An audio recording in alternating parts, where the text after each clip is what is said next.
অবশেষে রাজ্যের দাবি মান্যতা পেল সুপ্রিম কোর্টে। ওবিসি সংরক্ষণ মামলা হাইকোর্টের নির্দেশের উপর অন্তর্বর্তী স্থগিতাদেশ জারি শীর্ষ আদালতের।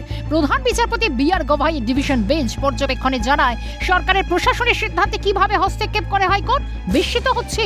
একই সঙ্গে কলকাতা হাইকোর্টে মামলা ফেরানোর ভাবনা সুপ্রিম কোর্টের। হাইকোর্টের রায় সুপ্রিম স্থগিতাদেশ। এই পদক্ষেপে আইনজীবীদের একাংশের দাবি, এখনো পূর্ণাঙ্গ মামলার শুনানি বাকি আছে। হাইকোর্টের রায় তো খারিজ হয়নি, স্থগিতাদেশ হয়েছে।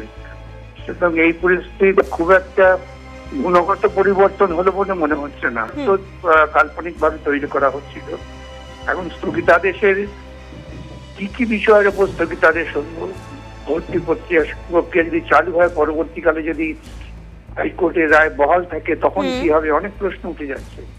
এটা হচ্ছে লাস্ট যে অর্ডারটা দিল, যে নতুন স্কিম যেটা চলছে, নতুন স্কিম এরা করছে, সেটার উপর হয়েছে। তো ফাইনাল অর্ডারটা কি হবে তার উপর মন্তব্য করা উচিত। ঠিক আছে, সেই জন্য অন্তর্বর্তীকালীন স্থগিতাদেশ আপাতত হাইকোর্ট শুনবে মামলাটা, সুপ্রিম কোর্টে মামলাটা শুনবে। এটা বলা বড় শব্দ, এখনো পূর্ণাঙ্গ মামলা শুনানি বাকি আছে। সার্কুলারের ভিত্তিতে কাজ করবে রাজ্য সরকার, জানান আইনজীবী কল্যাণ বন্দ্যোপাধ্যায়।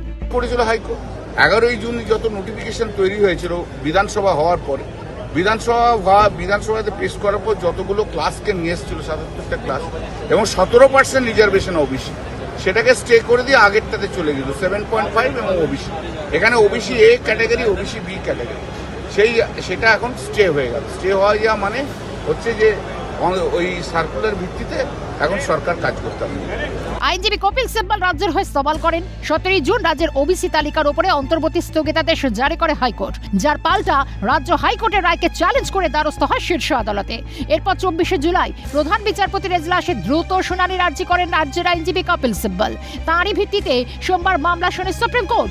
ইচ্ছাকৃতভাবে রাজ্য সরকার গোটা বিষয়টিকে ঝুলিয়ে রাখতে চাইছে।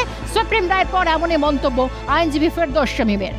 আমি মনে করি এই সমস্যার সমাধান 2 সপ্তাহের মধ্যে করা সম্ভব, কিন্তু রাজ্য সরকার ইচ্ছাকৃতভাবে করছেন না।